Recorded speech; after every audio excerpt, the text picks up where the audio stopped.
Lettre 83. Tu exiges de moi que je te rende compte de chacune de mes journées, et ma foi, heure par heure. Tu as de moi bonne opinion si tu estimes qu'il ne s'y passe rien que j'ai à sceller. Il est bien vrai que nous devons régler notre vie comme si tout le monde la regardait, penser comme si quelqu'un pouvait lire au fond de nos cœurs. Quelqu'un peut y lire. Oui, que sert de se cacher en partie aux hommes? Rien n'est fermé aux dieux. Il assiste à la vie de la conscience, il intervient dans nos délibérations intimes. Je dis il intervient comme si parfois il s'en retirait. Je vais donc faire ce que tu désires. La nature, l'ordre de mes occupations, je te communique volontiers tout cela. Je m'examine tout de suite et, suivant une pratique des plus salutaires, je fais la revue de ma journée. Pourquoi sommes-nous si mauvais? C'est que nul d'entre nous ne jette sur sa vie un coup d'œil rétrospectif. Que ferons-nous? C'est à cela que nous pensons, et encore de loin en loin. Qu'avons-nous fait? Nous n'y pensons pas. L'avenir pourtant s'organise sur le plan du passé. Cette journée-ci est tout entière à moi. Personne ne m'en a rien dérobé. D'un bout à l'autre, elle a été partagée entre la méditation sur le lit d'étude et la lecture. J'en ai donné la moindre partie à l'exercice physique, et c'est à quoi je rends grâce à la vieillesse. Elle n'est pas bien exigeante. Pour peu que je me sois remué, je me trouve las. N'est-ce pas là le terme de l'exercice, même pour les plus forts? Qui ai-je comme entraîneur? Un seul me suffit, Farius, petit esclave, comme tu sais, fort aimable, mais je le changerai. Je cherche déjà quelqu'un d'un peu plus jeune.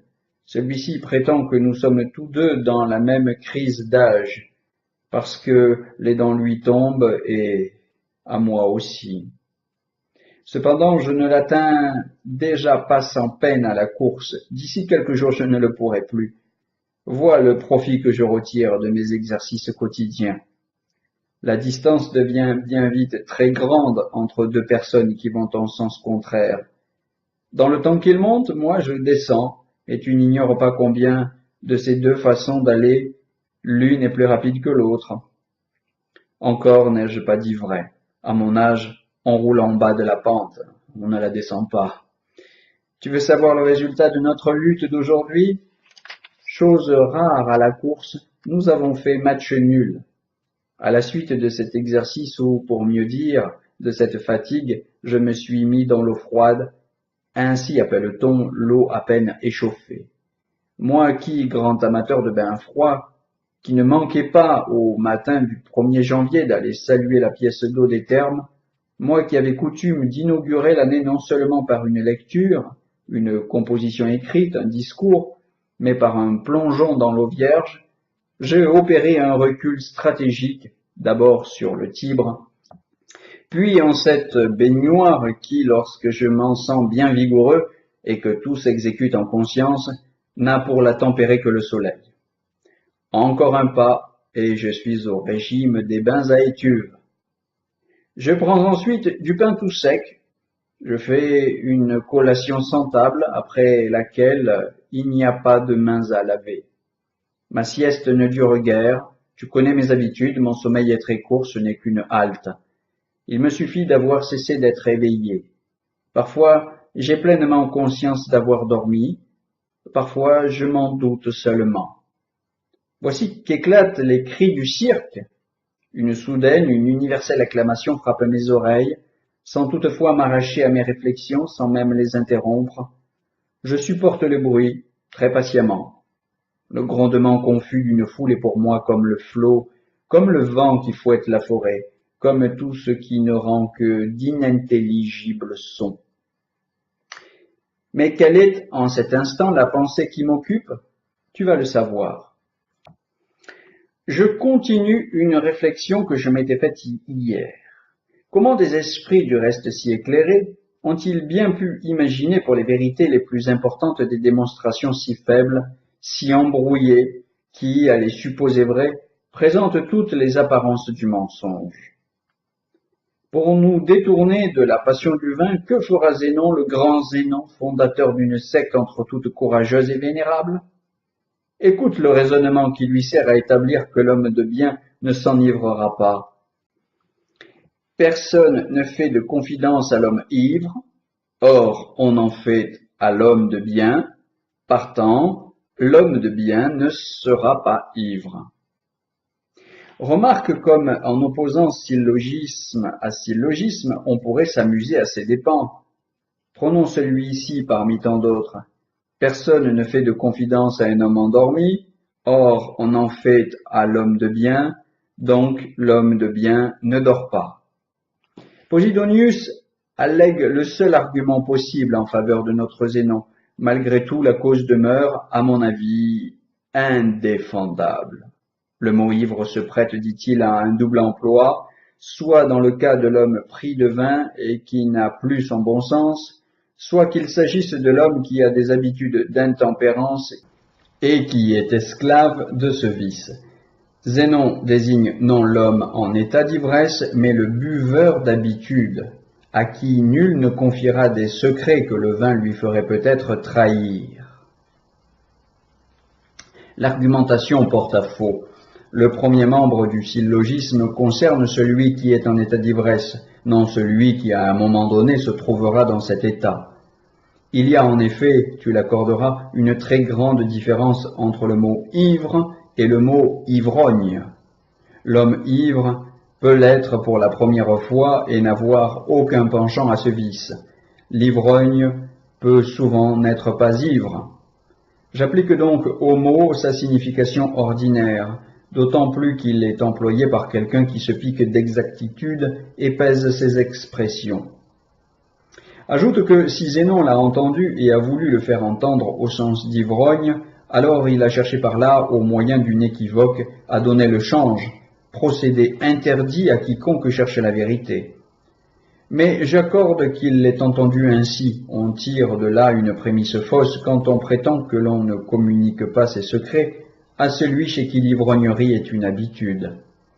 Songe à combien de soldats qui n'étaient pas toujours sobres, des généraux, des tribuns, des centurions, ont communiqué des ordres secrets. Le projet d'attentat contre Caius César, je parle de celui à qui la défaite de Pompée livra la République, fut confié à Tullius Cimber, comme à Cassius. Cassius, sa vie durant, ne but que de l'eau. Tullius Cimber était un grand buveur de vin et querelleur avec ça. Il faisait allusion à ce double aspect de son personnage, le jour où il a dit « Comment supporterai-je un maître, moi qui ne supporte pas le vin ?» Et maintenant, chacun peut connaître et nommer des gens à qui le risque serait plus de confier du vin qu'un secret. Je m'en tiendrai à un exemple qui me vient à l'esprit et que je ne voudrais pas laisser perdre. Pourvoyons-nous dans la conduite de la vie d'éclatants exemples en évitant de recourir toujours au passé. Pison, gouverneur de Rome, ne cessa d'être ivre du jour de sa nomination à cette charge, passant la plus grande partie de la nuit en festin et ne s'éveillant guère avant midi où commençait sa matinée. Néanmoins, il s'acquitta fort exactement de ses fonctions qui embrassaient la surveillance de la capitale. Il reçut des ordres confidentiels d'Auguste lors de son affectation au gouvernement de la Thrace, dont il acheva la soumission. Il en reçut de Tibère lorsque celui-ci partit de Rome pour la campagne, laissant une situation qui lui était à maints égards suspecte et odieuse. C'est, je suppose, parce que ce prince s'était bien trouvé de l'ivrognerie de Pison, qu'il nomma par la suite gouverneur de Rome Cossus, homme de caractère, de sens rassis, mais abîmé, noyé dans le vin, à ce point que s'étant rendu un jour au Sénat en sortant de table, il tomba dans un tel sommeil que l'on dut l'emporter sans pouvoir le réveiller.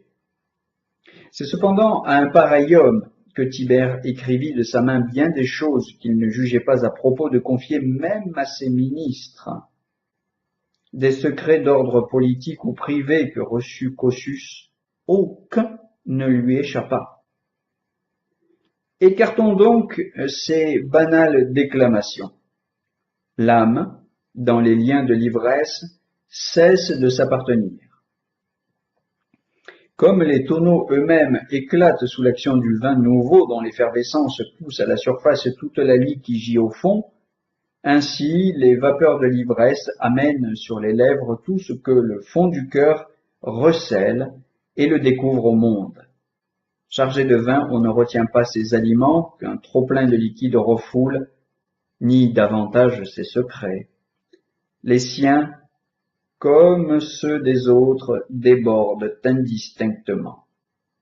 Les choses se passent souvent de cette façon, mais il arrive souvent aussi que des gens dont nous connaissons l'intempérance sont admis à délibérer avec nous sur des intérêts de première importance. On a donc tort d'alléguer, en plaidant la cause de Zénon, que l'on ne révèle pas son secret à l'homme qui a l'habitude de boire. Combien ne serait-il pas plus utile d'attaquer de front l'ivrognerie, d'en découvrir les vices dont on se gardera sans peine, si même on est un homme ordinaire, à plus forte raison si l'on vise à devenir un homme accompli ou un sage. Celui-ci se contente d'apaiser sa soif. S'il lui arrive de répondre à l'invite de quelque joyeuse partie, en l'honneur d'autrui, et qui va un peu trop loin, il s'arrête malgré tout en deçà de l'ivresse. Nous verrons une autre fois si l'excès de vin trouble l'âme du sage et lui commande les actes habituels de l'ivresse. En attendant, si tu veux prouver que l'homme de bien ne doit pas s'enivrer, pourquoi procèdes-tu par syllogisme? Montre combien il est honteux d'en ingurgiter plus qu'on en saurait contenir, et de ne pas connaître la mesure de son estomac, que l'on fait dans l'ivresse une infinité d'extravagances dont on rougit de sang-froid. L'ivresse, diras-tu, n'est pas autre chose qu'une démence volontaire. Prolonge de plusieurs journées les attitudes d'un homme ivre. Mettras-tu en doute la démence? Elle existe aussi au même degré, mais plus courte. Ici. Rappelle l'exemple d'Alexandre de Macédoine, qui, au milieu d'un banquet, perça de part en part Clitus, son ami le plus cher, le plus fidèle, et qui, reconnaissant son crime, voulait mourir comme il l'aurait dû. Il n'est pas de vice que l'ivresse n'échauffe et ne dévoile. Elle ôte la barrière opposée aux impulsions mauvaises, le respect humain. Car généralement c'est par la honte de mal faire plutôt que par volonté bonne que l'on respecte les prohibitions de la morale.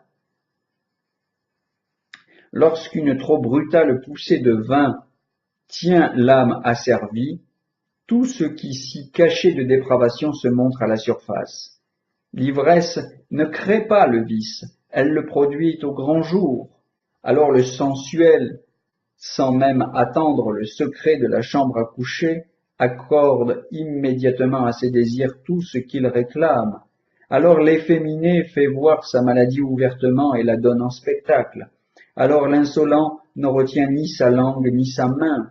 L'arrogance devient plus superbe, plus féroce, la cruauté plus méchante, l'envie. Tous les vices se débrident et entrent en jeu.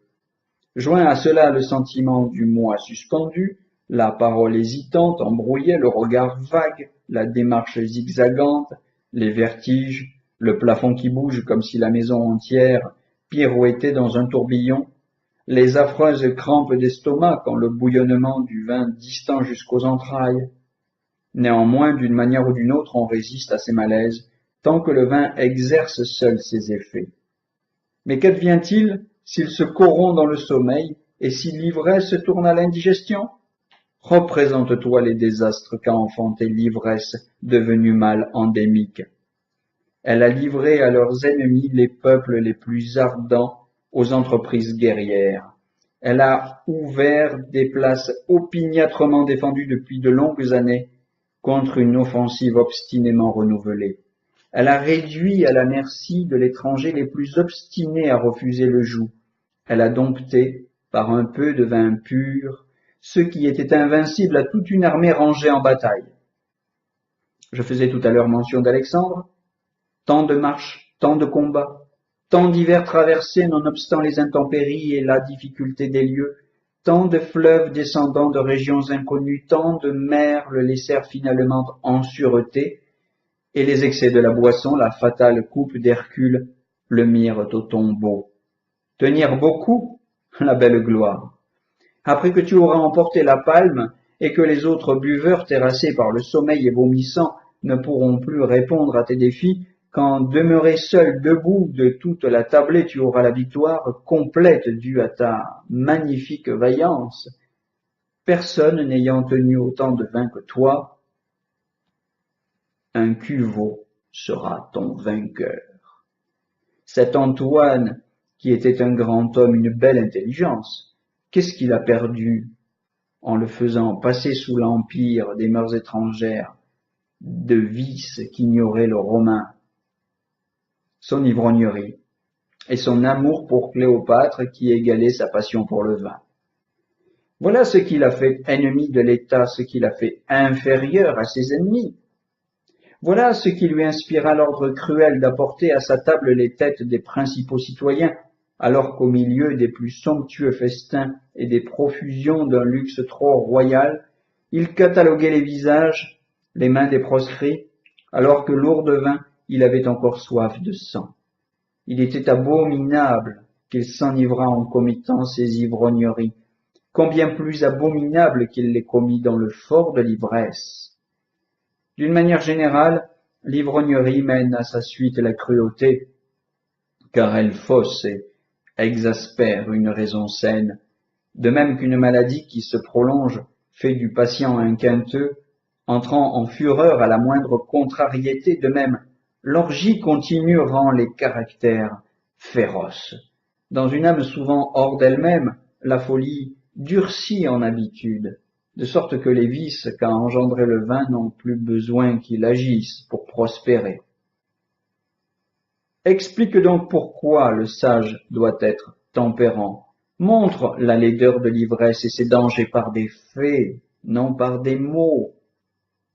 Démontre, quoi de plus facile, que s'il dépasse la mesure, les plaisirs, puisqu'ainsi on les nomme, sont des supplices. Quant à faire voir par raison démonstrative qu'un excès de vin n'enivre point le sage et qu'il garde sa tension et sa rectitude malgré l'ivresse, tu inférerais aussi bien qu'une coupe de poison ne le fera pas mourir, qu'un soporifique ne le fera pas dormir et que des grains d'élébore ne lui feront pas rendre par le haut et par le bas tout ce qui aura encrassé ses entrailles. Mais si les jambes sont prises, si la langue s'empâte, qu'est-ce qui te permet de supposer qu'une moitié de sa personne est ivre et que l'autre ne l'est pas?